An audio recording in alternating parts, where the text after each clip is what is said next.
तो ये वो लोग हैं कि ये नहीं चाहते कि किसी भी नागरिक को, जो वेलफेयर स्कीम अरविंद केजरीवाल जी की हैं, बिजली पानी हो, शिक्षा स्वास्थ्य हो, महिलाओं के लिए बस में यात्रा हो, ये तमाम सारे काम भारतीय जनता पार्टी नहीं चाहती कि लोगों को मिले। भाजपा के लोग उस घाट को रुकवाने के लिए पहुंच गए। बट लेकिन आपके पास भी तो 10 साल का लंबे समय था, आपने इसको फिक्स करने के लिए क्या किया? भाजपा को लगता है कि जितने पूर्वांचल के लोग हैं वो सारे आम आदमी पार्टी के लोग हैं तो हैं। लेकिन मेरा सवाल वही है, घाट बना देने से यमुना की सफाई का कोई लेना देना नहीं है।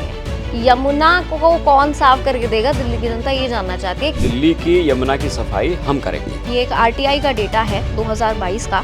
आम आदमी पार्टी ने 2015 के अपने मैनिफेस्टो में 500 नए स्कूल्स बनाने का प्रॉमिस किया था, लेकिन 2022 के इस आरटीआई के मुताबिक फरवरी 2015 से मई 2022 तक केवल 63 नए स्कूल्स बने हैं। हमारी सरकार ने, अरविंद केजरीवाल जी ने मात्र 9 साल के अंदर 22,000 कमरे, मतलब लगभग 700 स्कूल के आसपास होते हैं। मैं पूछना चाह रही हूँ कि आम आदमी पार्टी और कांग्रेस के रिश्ते कैसे हैं? अरविंद केजरीवाल जी का अलायंस, दोस्ती, भाईचारा दिल्ली के 2 करोड़ लोगों के साथ है। भारत में चुनावी मौसम तो हर दूसरे महीने गर्म रहता है, लेकिन बात जब राजधानी दिल्ली की हो तो दिलचस्पी जरा और बढ़ जाती है।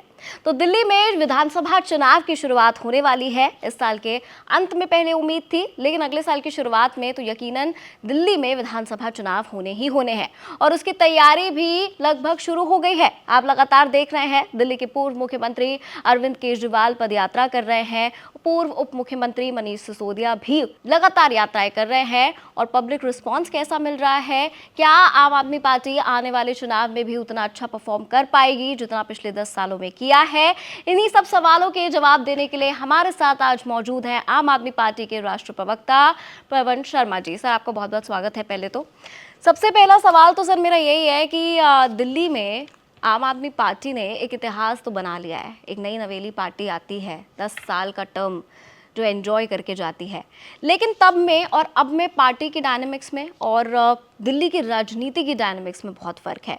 जब आम आदमी पार्टी आई थी तो करप्शन के अगेंस्ट एक लड़ाई के रूप में डेवलप हुई पार्टी लोगों के सामने आई थी, जनता के सामने आई थी। लेकिन आज आम आदमी पार्टी के टॉप लीडर्स के ऊपर करप्शन के सबसे ज़्यादा चार्जेस हैं। टॉप लीडर्स जमानत पर बाहर हैं। इसका क्या इम्प्रेशन पड़ेगा जनता के ऊपर? इसको दिल्ली की जनता कैसे हैंडल कर रही है, कैसे देख रही है? और आप देखेंगे तो ऑपोजिशन, जाहिर सी बात है, बीजेपी इसको लगातार बुना भी रही है इस मुद्दे को। तो आपको लग रहा है कि आम आदमी पार्टी इस पूरे जो बीजेपी ने एक, आप लगातार बीजेपी को जिसके लिए ब्लेम कर रहे हैं कि उन्होंने रचा है या जो भी किया है, लेकिन एक बड़ा चार्ज करप्शन का आप लोग के ऊपर है, पार्टी के टॉप लीडरशिप के ऊपर है, कैसे देख रहे हैं? देखिए, दिल्ली के लोगों ने अरविंद केजरीवाल जी को जिम्मेदारी दी थी दिल्ली के सरकारी स्कूलों की। केजरीवाल जी ने दिल्ली के सरकारी स्कूल बेहतरीन बना दिए। अरविंद केजरीवाल जी को जिम्मेदारी दी थी दिल्ली के सरकारी अस्पतालों की, अस्पताल बहुत अच्छे बना दिए। बिजली पानी की जिम्मेदारी दी थी, बिजली 24 घंटे दे के दिखा दी, बिजली मुफ्त दे के दिखा दी।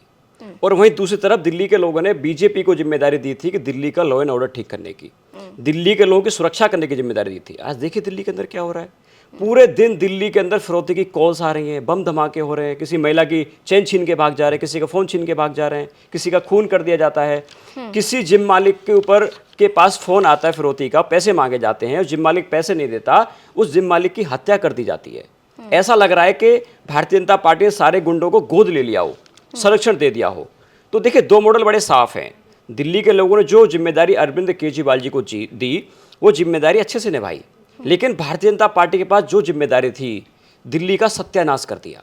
तो आने वाले चुनाव में गलती से भी, अब दिल्ली के लोग कहते हैं, गलती से भी अगर हमने बीजेपी को वोट दे दिया, दिल्ली के लोग कहते हैं, तो सारी बिजली पानी को भारतीय जनता पार्टी बंद कर देगी, यही हाल कर देगी। आपको याद होगा, अरविंद केजरीवाल जी ने सरकार बनते सबसे पहले काम किया था कि दिल्ली के लोगों को बिजली मुफ्त दी थी, पानी मुफ्त दिया था। और उसी समय भाजपा ने अरविंद केजरीवाल जी को भरा बुरा कहा था, मतलब गालियां तक दी थी कि भाई रेवड़ी बांट रहे हैं, सारा पैसा लोगों के बीच में बांट रहे हैं।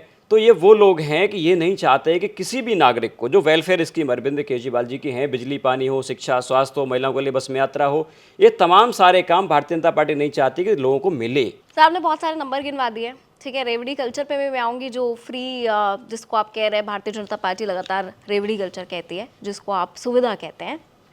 लेकिन उससे पहले मेरे कुछ सवाल हैं जो आज के टाइम से जुड़े हैं, खास तौर पर क्योंकि आज आम आदमी पार्टी ने छठ के त्यौहार पर आज का अवकाश भी रखा है, लेकिन सियासत लगातार देखी जा रही है। यमुना की सफाई को लेकर हो, दिल्ली में प्रदूषण को लेकर हो, खासकर छठ के त्यौहार को लेकर हो, कौन जिम्मेदार है? जनता बस ये जानना चाहती है भाई किसकी जिम्मेदारी है, कौन हमें यमुना साफ करा के देगा?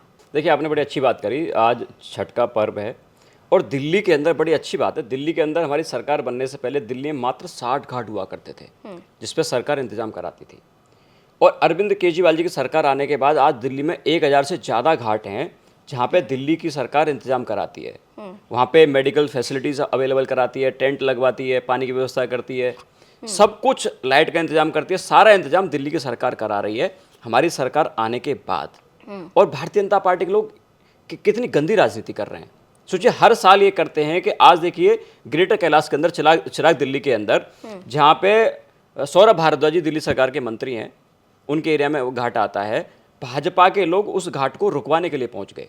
द्वारका के अंदर, किराड़ी के अंदर, बुराड़ी के अंदर, मालवीय नगर के अंदर। आप भारतीय जनता पार्टी पे आरोप लगा रहे, एक बात ठीक है, बट लेकिन डीडीए भी तो परमिशन नहीं दे रहा ना। यमुना का पानी है तो टॉक्सिक ना, लोग बीमार तो होंगे ना। उसके लिए आप घाट 1000 की जगह 2000 बना दीजिए। मैं उसी पे आ रहा हूँ। देखो, दिल्ली की सरकार का मकसद ये है कि दिल्ली के लोगों को जो छठ मनाते हैं उनके घर के आसपास के 1-1.5 किलोमीटर के एरिया में घाट उनको मिल जाए ताकि उनको परेशान ना होना पड़े। ये दिल्ली सरकार की प्रायोरिटी है और इंतजाम बहुत अच्छे इंतजाम, ऐसे सिर्फ काम चलाने के लिए नहीं। तो एक तरफ तो अरविंद केजरीवाल जी दिल्ली में छठ घाट बना रहे हैं, अच्छे अरेंजमेंट्स करवा रहे हैं, दूसरी तरफ भारतीय जनता पार्टी घाटों को खोदने से रोक रही है। सोचिए, दोनों राजनीति एकदम अलग हैं।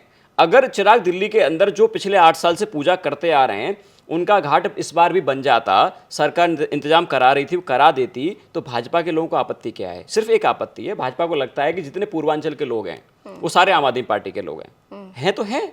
भाई, अरविंद केजरीवाल जी से पूर्वांचल का रिश्ता है, भाई का बेटे का रिश्ता है। तो इलेक्शन के आने से पहले वोट बैंक की लड़ाई है। देखिए, हमारे लिए वोट बैंक नहीं है। अरविंद केजरीवाल जी का मकसद है दिल्ली के 2 करोड़ लोग। भाई, बिजली सबको मिलती है, बीजेपी के लोगों को मिलती है, कांग्रेस के मिलती है, आम आदमी पार्टी, जितने लोग दिल्ली में रहते हैं सारी पार्टी के लोगों को बिजली फ्री मिलती है। भाई, उनके बच्चे सरकारी स्कूल में जाते हैं, अच्छी शिक्षा मिलती है, वो पार्टी देख के इंतजाम नहीं करते। अरविंद केजरीवाल जी सबके लिए इंतजाम करते हैं। लेकिन मेरा सवाल वही है, घाट बना देने से यमुना की सफाई का कोई लेना देना नहीं है। यमुना को कौन साफ करके देगा? दिल्ली की जनता ये जानना चाहती है, क्योंकि आप कहते हैं वो करके देंगे, वो टॉक्सिक केमिकल्स छोड़ देते हैं, वो कहते हैं कि जी अरविंद केजरीवाल ने कहा था हम करा के देंगे। कौन करा के देगा? नहीं, देखिए, दिल्ली की यमुना की सफाई हम करेंगे, हम कर रहे हैं, करेंगे नहीं, हम कर रहे हैं, अरविंद केजरीवाल जी कर रहे हैं। हमको विरासत में क्या मिला? विरासत में गंदी यमुना मिली और दिल्ली के नाले मिले, अनट्रीटेड पानी यमुना में गिरता मिला था। तो हमारी सरकार ने सबसे पहले क्या काम किया मैं वो बता देता हूँ, और भाजपा ने क्या किया वो आपको बता देता हूँ। हमारी सरकार के बनने के बाद हमने जितने सारे नाले थे, 3 बड़ी ड्रेन दिल्ली में हैं, उन पे एसटीपी बनाने का काम किया। दिल्ली में हमने एसटीपी बना के बहुत बड़े बड़े नालों को और छोटे नालों को एसटीपी में मोड़ दिया। अब देखिए, अगर यमुना के अंदर अनट्रीटेड पानी गिरेगा तो यमुना गंदी होगी, निश्चित तौर पे होगी। और दिल्ली, देखिए, दिल्ली में तो मात्र 21-22 किलोमीटर की यमुना जी है, बाकी तो 1300-1350 किलोमीटर की यमुना जी की लेंथ है लगभग। तो अब हम दिल्ली की सरकार एसटीपी बना सकती है यमुना को साफ करने के लिए, तो बाकी सरकार क्यों नहीं बना सकती? देखिए, अभी मैं 3-4 दिन पहले गया था, लोनी एरिया के आसपास से दिल्ली में बहुत सारे नाले आते हैं, हम सब लोग गए थे, वीडियो हमने बनाई, और उस नाले पे कोई यूपी सरकार का एसटीपी नहीं था। 2-3 किलोमीटर आगे एसटीपी था, वो एसटीपी बंद पड़ा हुआ था। तो यमुना के अंदर झाग जो बनते हैं, छठ से पहले झाग क्यों बनते हैं? मतलब हर साल आप देखेंगे छठ से 10 दिन पहले झाग दिखाई देते हैं, पूरी साल कुछ दिखाई नहीं देता। साजिश तो आपको लगती है? पोल्यूशन ज्यादा होता है ना, हवा में भी तो इस दौरान पोल्यूशन ज्यादा दिखाई देता है, एयर पोल्यूशन। अब एयर में आप कह देते हैं पराली जल रही है। मेरे को सीधी सी बात ये समझनी है कि आम आदमी पार्टी के पास कम समय नहीं है, 10 साल आप सत्ता में रहे हैं, क्या ऐसा नहीं हो सकता कि जनता के लिए सारी आसपास की स्टेट्स जो हैं उनमें जो भी रूलिंग पार्टी है वो साथ मिलके कोई एक सोल्यूशन पे आए? वॉर भी रुक जाती है सर डिप्लोमेसी से, तो ये तो आसपास की स्टेट्स मिलके एक सोल्यूशन क्यों नहीं लेकर आ पा रही है? दिल्ली की जो कुछ ज्योग्राफिकल सिचुएशन ऐसी है कि जब मानसून होता है तो वाटर लॉगिंग हो जाती है, पूरी दिल्ली पानी पानी हो जाती है, जब गर्मी पड़ती है तो पानी की किल्लत हो जाती है, आपको टैंक अलग से भेजने पड़ते हैं। अब जब ये वाला समय आता है तो हवा में पोल्यूशन, झाग यमुना के अंदर, तो कुछ तो आपकी प्रॉब्लम ऐसी है दिल्ली जहाँ पर आप हैं कि कुछ ज्योग्राफी ऐसी है, बट लेकिन आपके पास भी तो 10 साल का लंबे समय था, आपने इसको फिक्स करने के लिए क्या किया? क्योंकि हर बार ये सिर्फ बहस का मुद्दा रह जाता है। नहीं, बिल्कुल आपने अच्छी बात की। देखिए, दिल्ली लैंडलॉक्ड शहर है। दिल्ली के पास ना तो कोई अपना पानी है, ना कोई एटमॉस्फेयर दिल्ली का इंडिपेंडेंट कुछ अलग से है। दिल्ली के पड़ोसी राज्य, देखिए आपकी जिम्मेदारी आपने दिल्ली में अच्छे से निभा ली। आपने दिल्ली के इंटरनल पोल्यूशन पे आपने कंट्रोल पा लिया। हमारी सरकार बनने से पहले दिल्ली में गुड एक्यूआई के डेज 109 हुआ करते थे, मात्र 109। और हमारी सरकार ने 10 साल काम किया, आज दिल्ली में गुड एक्यूआई के डेज 210 हैं। बहुत बड़ी बात है, इसको हम 365 भी करेंगे। आपने दिल्ली का पोल्यूशन तो आपने कंट्रोल कर लिया इंटरनल, लेकिन बात समस्या उस बात की आती है कि दिल्ली के पड़ोसी राज्य जो हैं, देखिए पोल्यूशन किसी राज्य की बाउंड्री नहीं देखता। जब तक सारे राज्य मिलकर, आपने अच्छी बात कही थी, सही बात कही थी, जब तक सारे लोग मिलकर काम नहीं करेंगे तब तक समस्या का समाधान बहुत जल्दी निकलना मुश्किल है। आप तो अपने घर का इंतजाम तो कर लेंगे, आपके पड़ोसी को भी इंतजाम करना पड़ेगा। भाई देखिए, पंजाब में हमारी सरकार आई, पंजाब में हमारी सरकार ने 2 साल काम करने के बाद पंजाब के पराली की समस्या का 77% समाधान निकाल लिया। पराली की समस्याएं कम आ रही हैं। वहीं हरियाणा के अंदर 50% पराली की समस्याएं बढ़ जाती हैं, और पश्चिमी उत्तर प्रदेश के अंदर 70% पराली की समस्याएं बढ़ जाती हैं। लेकिन आज सर, इस डेटा बात तो की, कहता है कि पराली का कुछ ही परसेंटेज है जो दिल्ली के एयर पोल्यूशन में गिनती करता है, बाकी सब तो आपका इंटरनल ही है। देखिए हाँ बिल्कुल, हमने कहा, देखिए हम हर चैनल पर जाके पूछते हैं कि भाई भाजपा के लोगों को चैलेंज करते हैं, आप एक काम बता दो हरियाणा के अंदर, यूपी के अंदर, राजस्थान के अंदर, कि पॉल्यूशन को कंट्रोल करने के लिए आपकी सरकार ने कर लिया हो और दिल्ली की सरकार ने नहीं किया हो। कोई एक काम बता दे। आज तक कोई इनका प्रवक्ता जवाब नहीं दे पाता। सर, लेकिन तो हम बहुत जब ऐसी काम बात बताते हो गई हैं, कि आपने हम नहीं साइंटिफिक किया, काम हमने करते नहीं हैं। किया, आप हमसे मत पूछो, हम आपसे नहीं पूछेंगे। नहीं, देखिए सार्थक बहस कब होती है? बहस सार्थक तब होती है, हम बताते हैं हमने जी दिल्ली में 700 स्कूल बना दिए, मतलब 22,000 कमरे बना दिए। पर भाजपा के लोग आगे ये तो कहेंगे हमने, आपने 22,000 बनाए, हमने बनाए 30,000, तब तो डिबेट होती है। भाई देखिए, दिल्ली में अरविंद केजरीवाल जी अच्छे स्कूल बनाते हैं। भाई अमेरिकी राष्ट्रपति की पत्नी आती हैं और कहती हैं अरविंद केजरीवाल जी के स्कूल देखने हैं, और खुश होके जाती हैं। और दूसरी तरफ गुजरात में 27 साल सरकार चलाने के बाद मोदी जी को एक सरकारी स्कूल में फोटो खिंचानी थी, एक स्कूल नहीं था इनके पास, टेंट के नकली सरकारी स्कूल में फोटो खिंचाई थी इन्होंने। तो ये तो मॉडल एक तरफ है, अरविंद केजरीवाल जी करके दिखाते हैं, और भारतीय जनता पार्टी सिर्फ जुमले देने का काम करती है। हमसे काम करना में बहस तो करें भाई। हम तो आज कहते हैं अरविंद केजरीवाल जी इकलौते नेता हैं जो कहते हैं कि हमने काम किया हो तो हमको वोट देना या मत देना। आपने कभी सुना है भारतीय जनता पार्टी कोई नेता कहता वैसे? कभी नहीं सर, कहता। वो भी अपने गुजरात मॉडल को बेस्ट ही बताते आ रहे हैं सालों से। खैर, आपके मॉडल पे मैं आऊंगी, आपके स्कूल्स पे भी मैं वापस आऊंगी, लेकिन एक आपने जिक्र किया फोटो खिंचाने का। आजकल बड़ा ट्रेंडिंग है सर ये, मतलब कोई छोटी सी भी चीज़ होती है, नेता मंदिर भी जाते हैं, सभी पार्टियों की मैं बात कर रही हूँ, सिर्फ आम आदमी पार्टी का भी कोई नेता उसमें पीछे नहीं है, कोई टॉप लीडर पीछे नहीं है। तो ये फोटो कल्चर बड़ा शुरू हो गया ना, कि एक छोटा सा कोई मंदिर भी जाएंगे, हनुमान मंदिर भी जाएंगे तो एक वीडियो जरूर वायरल होगा। क्या, कैसे देखते हैं आप इसे, जरूरी है? देखिए ये तो अलग की राजनीति है। मैं ये मानता हूं कि अगर आपकी सरकार अच्छे स्कूल बनाती है, आप फोटो खिंचाइए, लेकिन आप स्कूल बनाएंगे नहीं तो फोटो कैसे खिंचाएंगे? भाई इनको ऐसे करना पड़ेगा, ट्रेंड का स्कूल बनाएंगे फोटो खिंचाएंगे, ऐसे करना पड़ेगा इनको। भाई अरविंद केजरीवाल से बहस करनी है तो काम के नाम में बहस करके दिखाओ ना। भाई अरविंद केजरीवाल जी दिल्ली में 200 यूनिट बिजली फ्री देते हैं, बीजेपी यूपी में 300 कर दे, हम मान जाएंगे? ये तो मेरे टॉपिक ही नहीं हुआ। मैं तो कह रही हूँ कि मंदिर भी जाते हैं नेता तो फोटो खिंचाते हैं, मतलब अपनी सबकी धर्म की अपनी अपनी मान्यता होती है, उसको जैसे भी जो फॉलो करे, पर लेकिन एक पर्सनल अफेयर भी होता है ये, बट लेकिन फिर भी लोग फोटो खिंचाते हैं, डालते हैं। आप कैसे देखते हैं इसको? तो जनरल क्वेश्चन है, इसको आप देखिए किसी पार्टी के लिए नहीं है। देखिए धर्म के मामले में क्या बोला जाए, सबकी अपनी अपनी आस्था होती है। फोटो खिंचाने की बात कर रही देखिए हूँ। सबकी अपनी आस्था होती है। भाई मैं हनुमान जी को मानता हूँ, मैं मंदिर जाता हूँ, आप किसी और को मानती होंगे, आप मंदिर जाती होंगे, सबकी अपनी अपनी आस्था होती है। आस्था अलग है, सरकार एकदम अलग है।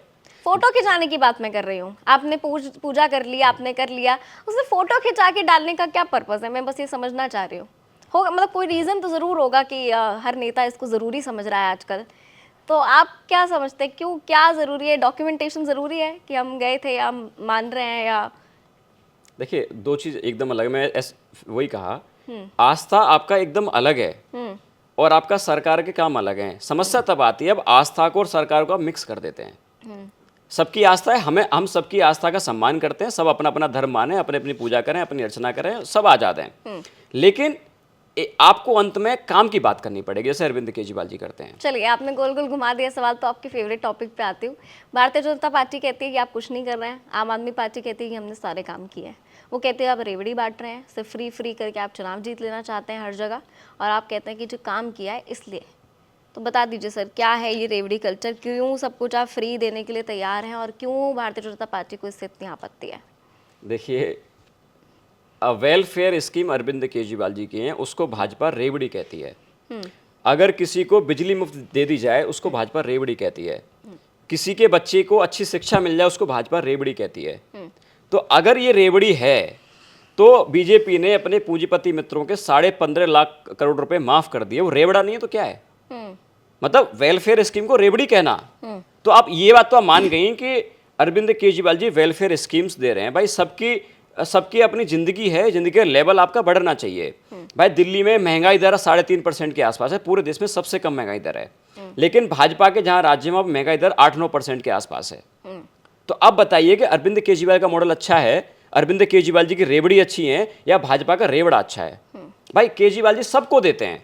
भाई बिजली मुफ्त सबकी आती है, सबके अच्छे स्कूल आते हैं, सारी महिलाओं की यात्रा मुफ्त है, बुजुर्गों के तीर्थ यात्रा करवाते हैं, दिल्ली में फ्लाईओवर बनवाते हैं, रोड बनवाते हैं, दिल्ली में सीवर की लाइन डालते हैं, पानी की लाइन डालते हैं। ये वेलफेयर स्कीम है जो कि सारे लोग डिजर्व करते हैं। लेकिन किसी चुनिंदा लोगों के, मात्र कुछ 2-4 लोगों के, 10-5 लोगों के आप 15.5 लाख करोड़ रुपए माफ कर दें, जिससे कि आप बहुत सारे काम कर सकते हैं, तो वो रेवड़ा है, वो बंद होना चाहिए। लेकिन आज देखिए, अगर भाजपा को अगर रेवड़ी से आपत्ति है, इसको रेवड़ी कहते हैं, हम कहते हैं वेलफेयर स्कीम है, भाजपा रेवड़ी कहती है, अगर ये कहीं सत्ता में आ गए, भाजपा का मकसद है कि सारी स्कीम बंद होनी चाहिए। ठीक है सर, दिल्ली में सत्ता में आने का इनका मकसद यही है कि दिल्ली में सत्ता में आना चाहते हैं, दिल्ली की सारी सुविधाएं बंद करना चाहते हैं। ठीक है, आप इन्हें वेलफेयर स्कीम्स कह रहे हैं, लेकिन आपकी हर वेलफेयर स्कीम में जो भारतीय जनता पार्टी है उसको करप्शन बता देती है। आपकी मोहल्ला क्लिनिक्स हो, उसमें बताया गया कि जो टेस्ट हैं फर्जी हैं, उसमें जो एक ही नंबर पर, एक ही आधार कार्ड नंबर पर या एक ही नाम पर कई रिपोर्ट्स रजिस्टर्ड हैं। ऐसी तमाम चीज़ें हैं जो आम आदमी पार्टी अपनी वेलफेयर स्कीम में रखती है और जिसको बता देते हैं कि आप इन्हीं में घोटाला कर रहे हैं। चाहे वो एक्साइज लिकर पॉलिसी केस रहा हो, चाहे वो आपका मोहल्ला क्लिनिक्स रहा हो, जिसको आप मॉडल बता के प्रेजेंट कर रहे हैं उसको वो करप्शन का मॉडल बता दे रहे हैं। जल्दी से आप कंक्लूड कर दीजिए इस पे। ये बेस्ट है। एक तरफ अरविंद केजरीवाल जी का मॉडल है कि जो दिल्ली में जितने भी सारे लोग हैं, किसी धर्म का हो, किसी जाति का हो, किसी वर्ग से आता हो, अमीर हो, गरीब हो, सबको अच्छा इलाज देने का काम करते हैं किसी भी सरकारी अस्पताल में, चाहे वो इलाज आपका 1 रुपए का हो, चाहे 1 करोड़ का इलाज हो। दूसरा बीजेपी का मॉडल है जो आयुष्मान योजना लेके आए। आयुष्मान योजना में बताइए कितने अस्पताल खुले? कोई अस्पताल नहीं है। नहीं, वो कहते हैं आप लागू नहीं करने देते, केंद्र सरकार कहती है। लेकिन मैं पूरा कर देता हूँ। देखिए, एक तरफ अरविंद केजरीवाल सबको इलाज दे रहे हैं दिल्ली में, एक तरफ आयुष्मान योजना है। अगर आपकी मेड के पास घर में फ्रिज होगा उसको इलाज नहीं मिलेगा। आपकी गाड़ी का ड्राइवर है, अगर उसकी सालाना इनकम जो है 1 लाख रुपए होगी उसको इलाज नहीं मिलेगा। अगर उसके घर में टीवी है इलाज नहीं मिलेगा, स्कूटर है इलाज नहीं मिलेगा, तो मिलेगा किसको? वो तो कह रहे हैं कि अब हमने सीनियर सिटीजन के लिए भी कर दिया। हाल ही फिलहाल में दिवाली पर प्रधानमंत्री जी ने इसका ऐलान भी किया। लेकिन ऐसा क्यों है कि सिर्फ जहां पर भारतीय जनता पार्टी की सरकार नहीं है, सिर्फ उन्हीं स्टेट्स में आयुष्मान स्कीम को लेकर इतनी प्रॉब्लम है, चाहे वो वेस्ट बंगाल हो, चाहे वो दिल्ली हो। अगर लोगों को 2 स्कीम मिलती है तो भी इससे परेशानी क्या है? जो वो सब कर पा रहे हैं वो करने दीजिए। देखिए, नहीं अच्छी लगेगी वो आएंगे आपके मोहल्ला क्लिनिक। देखिए, अगर कोई अच्छी स्कीम होती तो लागू करते। भाई यूपी के अंदर आयुष्मान योजना है कि नहीं है ना? लेकिन आज भी यूपी में इलाज नहीं मिल रहा। स्ट्रेचर पे किसी महिला का इलाज नहीं हो पाता, उसको स्ट्रेचर नहीं मिल पाता। और सोचिए, दिल्ली में बहुत सारे लोगों को आना पड़ता है, हमारे भाई बहनों को दिल्ली में आना पड़ता है, धक्के खा के आना पड़ता है। अगर उनको इलाज मिल जाता, क्यों दिल्ली आते भाई लोग? लेकिन आज समस्या इस बात की है कि आज बीजेपी को फर्जी स्कीम को छोड़ के अरविंद केजरीवाल जी से सीखना चाहिए। अरविंद केजरीवाल जी ने दिल्ली में अस्पताल बनाए। भाई हमारी सरकार से पहले दिल्ली में हमको मात्र 10,000 के आसपास बेड हुआ करते हैं सरकारी अस्पतालों में। अरविंद केजरीवाल जी ने मात्र 9 साल के अंदर लगभग 1600 बेड के बराबर अस्पताल, 11 अस्पताल दिल्ली में बन रहे हैं। 16,000 नए, सोचिए 10,000 से 16,000 हो जाएंगे, 26,000 बेड के दिल्ली में अस्पताल हो जाएंगे। ये बहुत बड़ी बात है। और देखिए, लोग, भाजपा कहती है कि अरविंद केजरीवाल सिर्फ फ्री की राजनीति करते हैं, मतलब बिजली पानी देते हैं। ऐसा नहीं है। हमारी सरकार बनने से पहले, मतलब सोचिए 1947 से लेके 2015 तक दिल्ली में मात्र 60 फ्लाईओवर बने हैं, 60-68 के आसपास फ्लाईओवर बने हैं। और हमारी सरकार ने मात्र 9 साल में 38 नए फ्लाईओवर बना दिए और 10-12 फ्लाईओवर अभी काम चल रहा है, बनने वाले हैं। तो हम फ्लाईओवर भी बनाते हैं, रोड भी बनाते हैं, पानी की लाइन भी डालते हैं, बिजली पानी भी देते हैं, अच्छी शिक्षा भी देते हैं, अच्छी स्वास्थ्य सुविधाएं भी देते हैं, महिलाओं को बस में यात्रा भी कराते हैं। उसके बावजूद दिल्ली का बजट सरप्लस में है, दिल्ली की सरकार फायदे में है। दूसरी तरफ भारतीय जनता पार्टी केंद्र सरकार है। भाजपा की केंद्र सरकार ने किसी को 1 पैसे का फायदा नहीं पहुंचाया, किसी को भी 1 पैसे का लाभ नहीं दिया। उसके बावजूद देश पे कर्ज बढ़ा दिया। भाई देश के 13-14 प्रधानमंत्री ने मिलकर 55 लाख करोड़ कर्ज लिया था और भाजपा ने बिना एक सुविधा दिए देश पे 205 लाख करोड़ का कर्ज लाद दिया। पैसे कहां गए? भाई सब कुछ बेचने के बाद। भाई अरविंद केजरीवाल जी तो अब ये तो मानते हैं कि बेस्ट हैं, भाई दिल्ली के देश के लोगों के लिए काम का मॉडल अरविंद केजरीवाल दे सकते हैं, जो दिल्ली में और पंजाब में हमने करके दिखाया है। ये तो कह देते हैं भाई, वादा करने वाले कहते हैं जुमला था, चलिए क्या करेंगे इनका। बहुत सारे नंबर्स आपने गिना दिए हैं, कुछ नंबर्स मेरे पास भी हैं। हालांकि आप कह रहे हैं कि केंद्र सरकार कुछ नहीं कर रही है, लेकिन वो दावा कर रहे हैं कि वो तो कोविड के समय से ही फ्री राशन दे रहे हैं, सब कुछ दे रहे हैं। खैर चलिए, आपका अपना रेवड़ी है, उनका अपना है, लेकिन कुछ नंबर्स मेरे पास भी हैं, मैं आपके लिए पढ़ देती हूँ। तो ये एक RTI का डेटा है 2022 का। आम आदमी पार्टी ने 2015 के अपने मैनिफेस्टो में 500 नए स्कूल्स बनाने का प्रॉमिस किया था, लेकिन 2022 के इस RTI के मुताबिक फरवरी 2015 से मई 2022 तक केवल 63 नए स्कूल्स बने हैं, जो 500 के आसपास तो बिल्कुल भी नहीं है। इसी में एक एडिशन नंबर मैं आपके लिए जोड़ देती हूँ। 10th पासिंग परसेंटेज 2022 में दिल्ली के स्कूलों का 81.36% था, जबकि नेशनल बाकी स्कूल्स का 94.4% था। सवाल सर मेरा इसमें यह है कि इसके ऊपर खूब डिबेट भी हुई है कि इतने स्कूल्स का दावा किया गया, इतने स्कूल्स बनाए गए, सिर्फ बाहर से सीख कर दिए या जो भी है, इस पे बहुत डिबेट हुआ। दिल्ली की जनता क्या सच माने, कैसे एग्जैक्ट नंबर उनको पता हो, कहाँ पे आपने ये चीज़ लिस्ट की है कि हमने इतने स्कूल्स इस जगह पर नए बनाए हैं, इनको रेनोवेट किया है, इनमें क्लासरूम्स बनाए हैं, ये दिल्ली की जनता को कैसे और कहाँ पता चलेगा, ये बता दीजिए। देखिए, 24,000 कमरे बनाने में पूरे 70 साल लग गए सारी सरकारों को। हमारी सरकार ने, अरविंद केजरीवाल जी ने मात्र 9 साल के अंदर 22,000 कमरे, मतलब लगभग 700 स्कूल के आसपास होते हैं, वो दिल्ली में बना दिए। और वो कमरे ऐसे नहीं, सिर्फ कमरे नहीं बनाए, उसमें अच्छे स्मार्ट बोर्ड्स लगाए, बिल्डिंग अच्छी बनाई, सब कुछ अच्छा इंतजाम ये किया। डेटा डिस्प्ले में कहाँ है? सरकार के पास है भाई, सरकार सब जगह सार्वजनिक है, चेक कर लें कहीं पे भी। भाई दूर मत जाइए, भारतीय जनता पार्टी का जहाँ पे हेड ऑफिस है, कार्यालय दीनदयाल उपाध्याय मार्ग पे, उसके जस्ट बगल में दिल्ली में 3 टप्पर का स्कूल था। मतलब 3 टप्पर के स्कूल तक कुछ नहीं था, स्कूल के अंदर बेंचें तक नहीं थी। वहाँ पे आज आप जाके देखिए, स्मार्ट बोर्ड है, कंप्यूटर्स लगे हुए हैं, भव्य इमारत बनी हुई है, दूर मत जाइए कहीं पे भी। और जहाँ भाजपा का कार्यालय है, वो दिल्ली नगर निगम की स्कूल की जमीन थी। तो आप समझ गए ना भाई, एक तरफ तो हम स्कूल बना रहे हैं, दूसरी तरफ भारतीय जनता पार्टी नकली टेंट के स्कूल में फोटो खिंचा रही है। लेकिन हम आज भी कह रहे हैं, अगर भाजपा को अरविंद केजरीवाल से मुकाबला करना है तो उनसे अच्छे स्कूल बना के दिखाओ, उनसे अच्छे अस्पताल बना के दिखाओ, उनसे ज्यादा बिजली मुफ्त दे के दिखाओ, महिलाओं को बस में यात्रा करा के दिखाओ, तो हमसे बात करने आना। अगर गंदी राजनीति भारतीय जनता पार्टी को नहीं, देखिए अरविंद केजरीवाल जी को और पूरे नेताओं को भाजपा ने जेल में डाल दिया था, फर्जी केस में जेल में डाल दिया, कोई आज तक सबूत नहीं मिला। क्यों डाल दिया था? भाजपा को ये खतरा हो गया था कि भाई ये अरविंद केजरीवाल जी दिल्ली का बजट सरप्लस में रहने के बावजूद सारी स्कीम फ्री में दे सकते हैं, तो भाजपा नहीं दे सकती। भाई मध्य प्रदेश के अंदर 13,000 ऐसे सरकारी स्कूल हैं जहां पे मात्र एक टीचर है।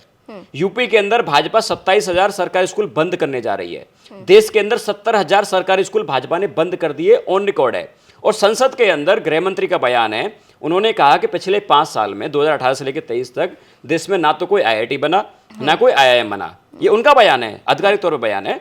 तो भाजपा सिर्फ कोरी राजनीति करती है। इनके पास कोई मॉडल होता तो अरविंद केजरीवाल जी से बहस करते कि आपने बनाए 22,000 कमरे, हम बना रहे 30,000 कमरे, बनाओ सही। भाई दिल्ली के लोगों ने MCD दी थी भाजपा को। भाई MCD में भाजपा ने क्या किया? 15 साल दिल्ली को कचरा कचरा कर दिया था, दिल्ली के अंदर धब्बा लगा दिया था, 3 कूड़े के पहाड़ बना दिए थे भारतीय जनता पार्टी ने, करप्शन के अड्डे बना दिए थे।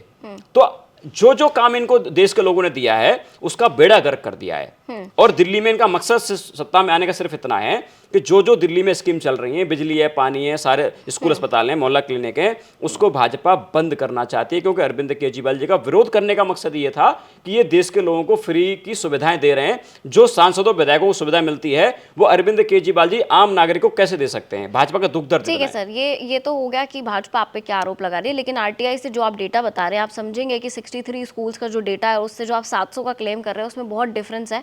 उम्मीद है कि वो डेटा जरूर सार्वजनिक होगा और दिल्ली की जनता भी वो देख पाएगी कि एक्चुअली इतना डिफरेंस है कि इसमें नहीं एक चीज ऐड कर देता हूँ जी। देखिए, ये डेटा मुझे नहीं पता कहाँ से आया है, किसने डेटा निकाला है। पूरे देश के अंदर दिल्ली के सरकारी स्कूलों का रिजल्ट 99.8% आता है, सबसे बेहतरीन रिजल्ट आता है हमारी सरकार आने के बाद। तो भाजपा एक राज्य तो बता दे भाई, जहां पे इनके सरकारी स्कूल से पढ़ के कोई बंदा IIT में जा रहा हो, बता दे हमको। भाई अरविंद केजरीवाल जी के स्कूल से पढ़ के बच्चे IIT में जा रहे हैं, नीट के एग्जाम क्लियर कर रहे हैं, तो भाजपा एस्टेब्लिश तो करके बताए। ठीक है सर, एक लास्ट क्वेश्चन मेरा कंक्लूड करने के लिए। हमने देखा इंडिया गठबंधन के साथ आम आदमी पार्टी जुड़ी रही लोकसभा इलेक्शन के दौरान, लेकिन जब विधानसभा चुनाव की बात आई तो आम आदमी पार्टी और कांग्रेस एक रास्ते पे चलते हुए नहीं नजर आए हैं। तो आखिर क्या है, आम आदमी पार्टी कांग्रेस की दोस्ती है, अब आपस में एक ही मैदान पर चुनाव लड़ने वाले हैं, एक दूसरे के खिलाफ बयानबाजी होगी? दो सवाल है इसमें मेरे। पहले तो कि रिश्ते कैसे हैं, साथ साथ हैं कि अलग अलग हैं, और दूसरा जब एक साथ किसी चुनाव को आप लड़ते हैं उसके बाद जब रास्ते अलग हो जाते हैं तो मैनेज कैसे करते हैं? देखिए, अरविंद केजरीवाल जी का अलायंस, दोस्ती, भाईचारा दिल्ली के 2 करोड़ लोगों के साथ है। उनकी अपनी अपनी बातचीत है। वो अरविंद केजरीवाल से भाई का, बेटे का रिश्ता दिल्ली तो के वो लोगों का लोकसभा है। में नहीं था, लोकसभा में तो आपने मैं सीट शेयर उसी कर बात लिया। को पूरा कर रहा हूँ। देखिए, जब बात भाजपा की आई, भाजपा के लोगों ने कहा हम संविधान को खत्म करना चाहते हैं, आरक्षण खत्म करना चाहते हैं, ऐसी बातें करी।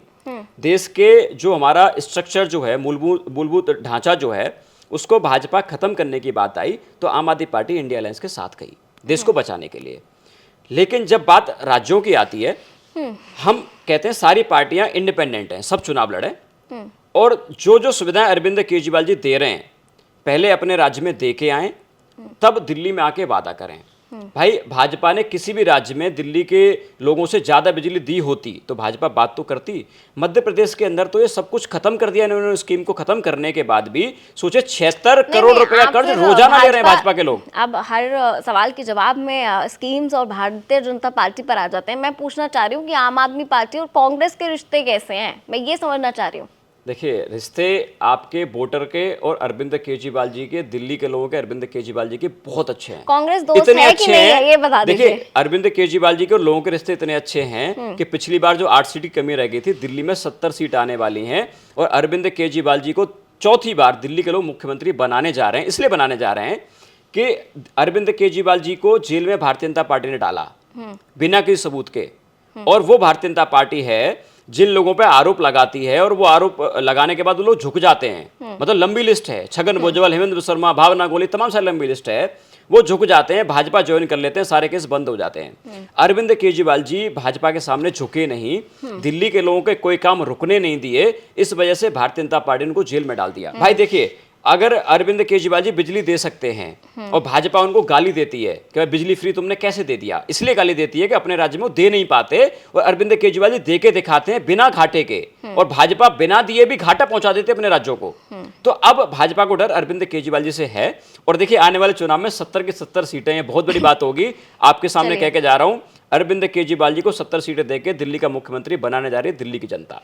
चलिए, पवन शर्मा जी ने तो भाई ऐलान कर दिया कि 70 की 70 सीटें आम आदमी पार्टी ही जीत रही है, लेकिन कुछ सवाल हमने इनसे जरूर किए, जवाब उन्होंने दिए हैं बड़ी बेबाकी से। लेकिन आपकी राय क्या है, कमेंट सेक्शन में जरूर बताइएगा, और आपके तमाम सवाल भी हमारे साथ शेयर कीजिएगा, क्योंकि दिल्ली में चुनाव आने वाले हैं। आपके सवाल आम आदमी पार्टी, भारतीय जनता पार्टी, जितनी भी पार्टियां, सबसे जरूर पूछेंगे। आपकी राय जरूर शेयर कीजिएगा। देखते रहिए ABP लाइव।